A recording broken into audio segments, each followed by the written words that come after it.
Assalamualaikum warahmatullahi wabarakatuh. Waalaikumsalam warahmatullahi Waalaikumsalam warahmatullahi wabarakatuh. wabarakatuh. Selamat pagi semuanya. Selamat pagi. Apa kabar semuanya? Sehat? Sehat selalu. Alhamdulillah sehat. Alhamdulillah. Ya. Alhamdulillah sehat ya. Perkenalkan, nama saya Yuni Iswandani. Saya dari SKH YKDW 01 Kota Tangerang. Nah, sebelum kita mulai, kita perkenalkan satu-satu dari Ibu Hanifah. Perkenalkan dirinya. Silakan Ibu Hanifah. Ya, baik. Assalamualaikum warahmatullahi wabarakatuh. Waalaikumsalam warahmatullahi wabarakatuh. Perkenalkan, saya Bu Hanifah, bisa dipanggil Bu Ipa. Saya bekerja di SKH YKDW 01 di Kota Tangerang. Terima kasih. Selanjutnya, Ibu Junita. Terima kasih Bu Juni. Perkenalkan nama saya Junita Sari, biasa dipanggil Junita. Saya bekerja atau mengajar di SKH YKDW 01. Saya mengajar di kelas 4D. Terima kasih. Selanjutnya Ibu Nurul. Ya, perkenalkan nama saya Nurul Aisyah. Saya bekerja di SKH YKDW 01. Saya mengajar di kelas 5B. Terima kasih. Terima kasih atas perkenalannya. Baik, sebelum dimulai kita membaca doa dulu ya Ibu-Ibu. Kita baca doa menurut kepercayaan masing-masing. Bismillahirrahmanirrahim.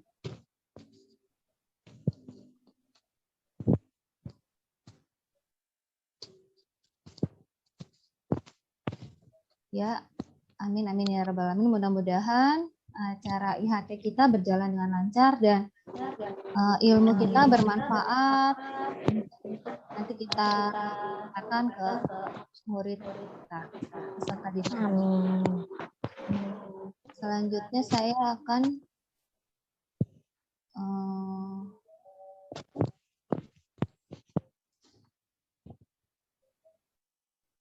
share screen tentang kesepakatan kelas.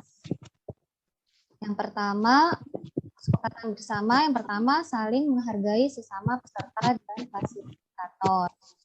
Yang kedua, satu berbicara, semua mendengarkan Ibu.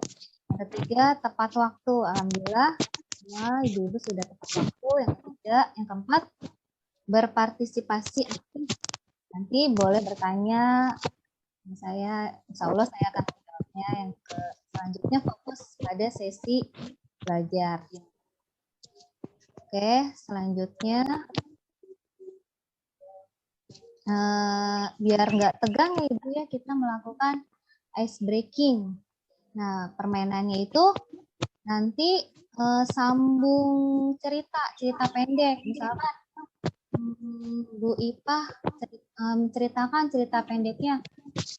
Saya waktu liburan saya diajak Ibu ke pasar. Nah, nanti langsung Bu Nurul tentang pasar.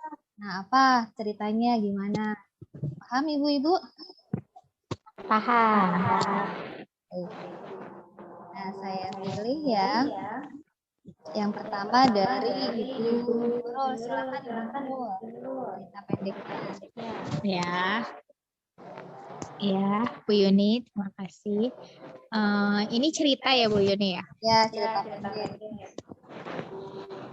Oke, ceritanya saya waktu hari Minggu pergi ke pasar untuk berbelanja sayuran, ikan-ikan, dan bahan-bahan pokok lainnya. Itu saja. Terima kasih. Tadi terakhirnya kata pokoknya, bahan-bahan pokoknya. Selanjutnya, lanjut Bu Ipa. Bahan-bahan pokok yang saya beli ada beras, ada tepung. Setelah membeli bahan pokok, saya menggoreng ikan. Nah, selanjutnya Bu Junita. Dilanjutkan ceritanya. Goreng ikan merupakan makanan kesukaanku. Aku selalu meminta ibuku untuk menggoreng ikan. Ya. Terima kasih, tepuk tangan untuk kita semua. Terima kasih. Nah, selanjutnya saya izin share screen tentang capaian pendidikan ya Ibu. Nah, yang pertama capaian pendidikan, capaian pembelajaran atau CP, bisa disingkat dengan CP. Nah, CP itu lihat dulu, kita lihat gambar yang kedua. Nah, lihat mau kemana kita? Lihat nih, ini ada apa yang Ibu lihat di gambar ini? Ada perahu, layar. kompas, dan Peta. jika Anda diminta mengantar kerabat Anda ke suatu tempat, maka Anda beritahu bagaimana tempat tersebut, apa yang akan Anda lakukan supaya kerabat Anda dapat menuju tempat tersebut dengan selamat. Nah, bagaimana ini Ibu-ibu? Kalau diminta mengantar kerabat, apa yang Ibu-ibu lakukan? Coba Ibu Hanifah bisa memaparkan dengan gambar ini, mungkin dalam gambar ini. Jawaban saya, jika kita dimintai tolong untuk mengantarkan kerabat ke tempat yang tidak kita kenal sebelumnya, saya akan melihat ke peta di mana tempatnya gitu, atau bisa juga saya akan bertanya-tanya kepada orang yang mungkin tahu tempat itu gitu, Bu Yuni. Ya, nah, bisa juga ya, berarti kita kan belajar tentang CP ya. CP itu jadi diibaratkan sebagai alat navigasi atau GPS ya. Nih di sini kan di handphone pasti ada GPS ya. Setelah tujuan diumpamakan ke tempat GPS. Selanjutnya pengemudi akan dipandu sepanjang perjalanan dan membawa pengemudi ke tujuan tanpa rasa takut kehilangan arah atau salah tujuan. Yaitu CP itu diibaratkan seperti itu ya. Nah, selanjutnya mengapa menggunakan CP? Nah, CP itu capaian pembelajaran sebagai sarana untuk mewujudkan profil Pancasila. Yang pertama nih, jadi CP itu terangkum dalam bertujuan untuk mewujudkan profil Pancasila, pelajar Pancasila. Yang pertama ini beriman kepada Tuhan Yang Maha Esa, berakhlak mulia. Yang kedua, berkebinekaan global. Yang ketiga, gotong royong. Keempat, kreatif. Kelima, bernalar kritis. Dan terakhir, mandiri. Nah, apa itu capaian pembelajaran? Nah, capaian pembelajaran itu sudah ditetapkan oleh Kepmen RI nomor 958 tahun 2020 tentang capaian pembelajaran pada pendidikan anak usia dini, pendidikan dasar, dan pendidikan menengah, dinyatakan bahwa capaian pembelajaran merupakan bentuk pengintegrasian kompetensi inti dan kompetensi dasar yang disusun secara komprehensif dalam bentuk narasi yang meliputi sekumpulan kompetensi dan lingkup materi, sehingga CP memungkinkan setiap anak memperdalam pengetahuannya tanpa harus tersandar oleh sistem. Nah, secara selanjutnya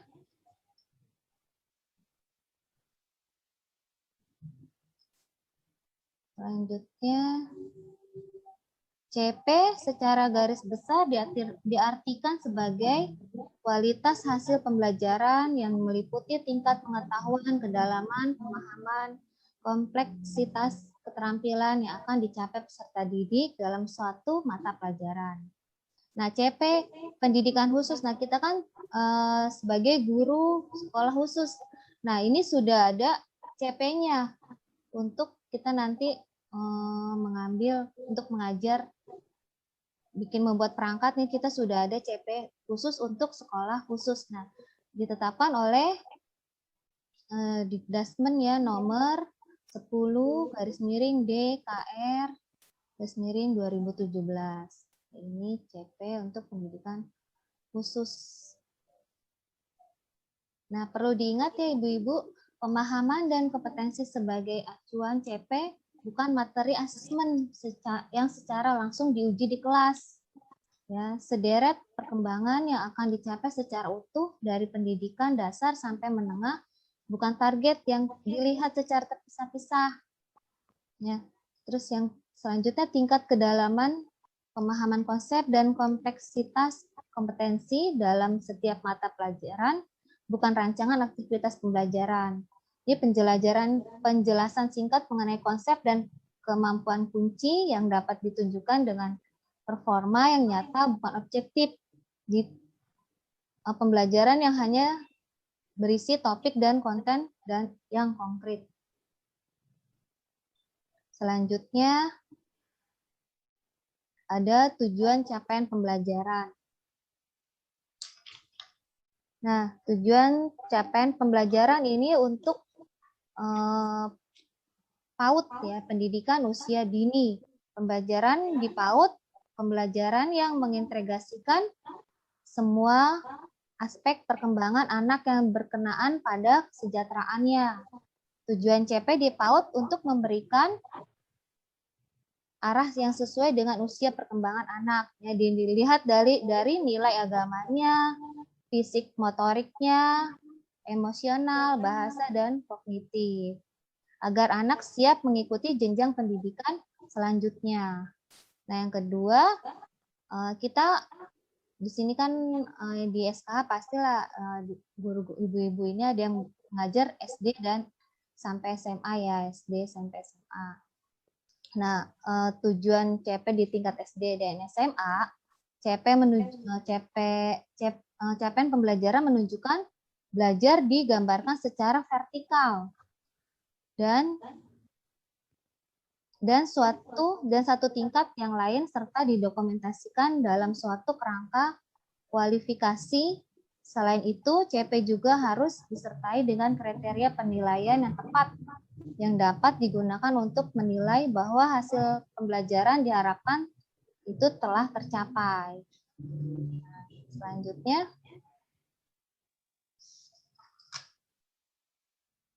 terstruktur dan spesifik ya.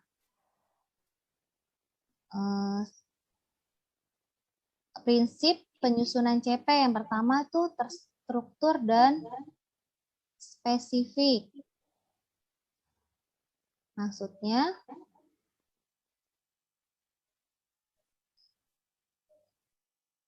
struktur dan spesifik, bentar ya.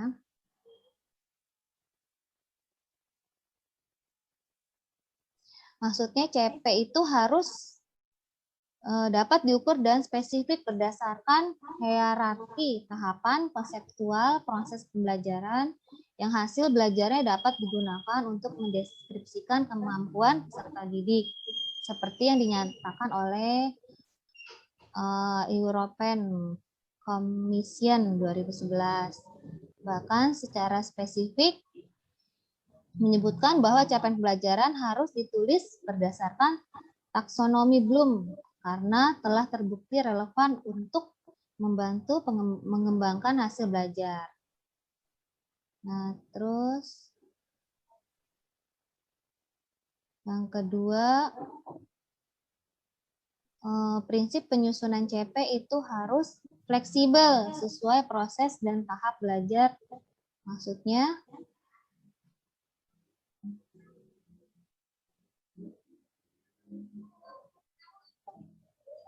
fleksibel itu seringkali kita belajar dirasa sebagai sebuah perlombaan dan bukan proses. Ya, kurikulum disusun sedemikian rupa sehingga peserta didik dijejali dengan berbagai materi yang hasil akhirnya berorientasi pada sekedar tahu aja dan bukan pemahaman atau penguasaan, sedangkan peserta didik memerlukan waktu dan tahapan untuk mengupas konsep. Jadi nanti kita belajarnya secara fleksibel saja, jadi supaya peserta didik itu sampai menyerap apa yang kita berikan, materi yang kita berikan. Selanjutnya, otonomi. Satuan pendidikan diberi kebebasan menyesuaikan CP. Ya. Nah, jadi tidak terikat ya Ibu-Ibu. Kan tentang belajar tentang merdeka belajar. Jadi kita tidak mengikat, jadi fleksibel saja. Terus otonomi, setiap sekolah memiliki keunikan karena peserta didik yang berada dalam sekolah tersebut memiliki latar belakang dan cara belajar yang berbeda. Hal ini menunjukkan bahwa proses belajar harus didasari oleh kebutuhan peserta didik. Ya, satuan pendidikan tuh diberi kebebasan untuk menyesuaikan capaian pembelajaran yang akan dikupas dan tuangkan dalam alur dan tujuan pembelajaran. Langkah ini penting dilakukan agar guru atau perancang kurikulum di sekolah mendalami tujuan belajar setiap mata pelajaran dan juga memilih jalur belajar yang paling sesuai yang bagi peserta didik di sekolahnya. Selanjutnya, ruang lingkup CP. Yang pertama, format rumusan, bentuknya penulisan, integrasi, sikap, pengetahuan, keterampilan dirumuskan dalam bentuk fase komponen. Nah, maksudnya dalam bentuk tulisan, format capaian itu ditulis dalam bentuk paragraf, sehingga berkaitan antara pengetahuan, keterampilan, dan kompetensi umum terlihat jelas dan utuh sebagai satu kesatuan yang tak terpisahkan dalam pembelajaran dan menggambarkan apa yang akan dicapai peserta didik di akhir pembelajaran. Yang kedua, integrasi pengetahuan, keterampilan, dan sikap. Nah, rumusan capaian pembelajaran mengacu pada taksonomi Anderson, ya, dengan dimensi pengetahuan. Capaian pembelajaran merupakan hasil proses sintesi yang dilakukan oleh ahli dan praktisi pendidikan. Nah, beberapa hal yang menjadi bahan pertimbangan dalam merumuskan capaian pembelajaran itu ada karakteristik mata pelajaran, konsep, ya, informasi dan keterampilan kunci yang perlu dikuasai dalam sebuah mata pelajaran. Selanjutnya, nah, tujuan CP dirumuskan berfase. Kenapa dirumuskan berfase?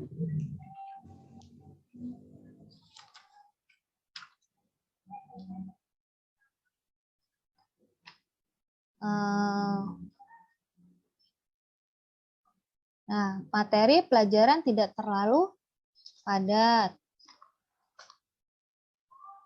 Nah, peserta didik mempunyai cukup banyak waktu untuk memperdalam materi dan mengembangkan potensi.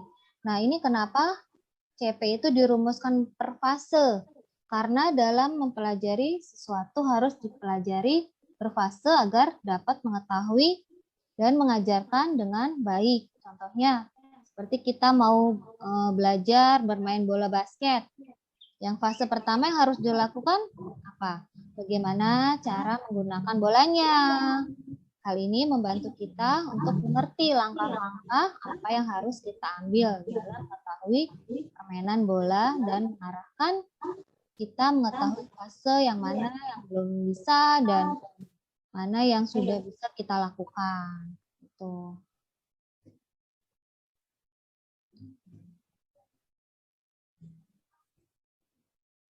Penggunaan istilah fase dalam CP itu untuk membedakan dengan kelas. Dua, karena peserta didik di satu kelas sama bisa jadi belajar dalam fase pembelajaran yang berbeda.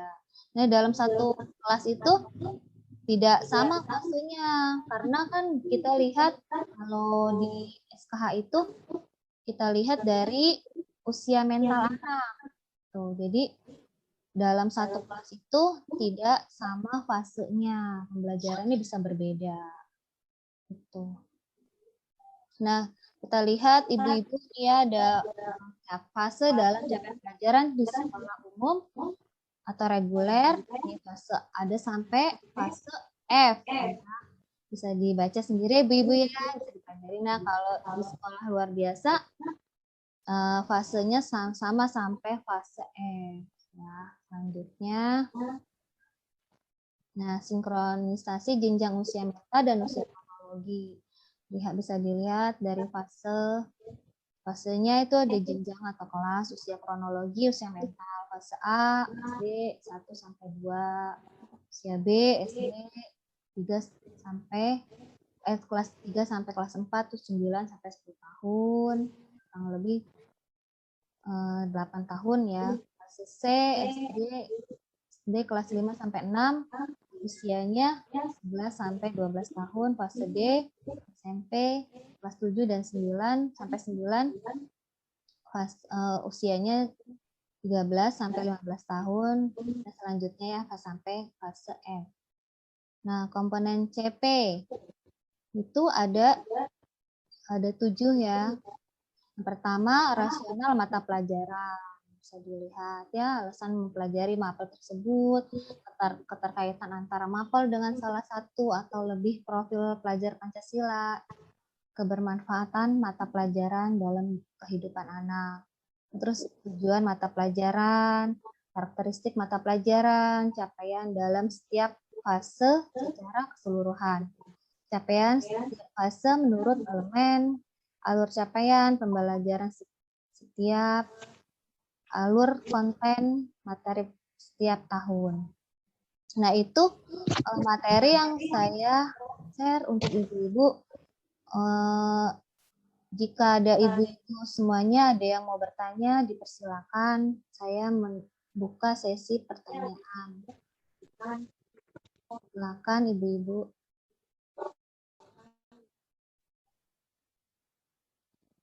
Untuk menanyakan. Baik Bu Yuni, saya izin bertanya.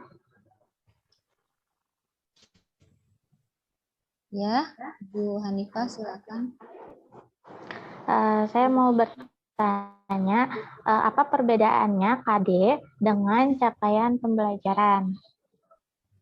Ya, baik. Terima kasih Bu Hanifah. Langsung saya jawab ya. Insya Allah, mudah-mudahan bisa saya menjawab. Nah, antara KD dengan CP itu hampir sama ya. Tapi bedanya KD itu bisa ditemukan kurikulum K13 yang sudah ini paparan ya. Dan KD itu sudah dipetakan.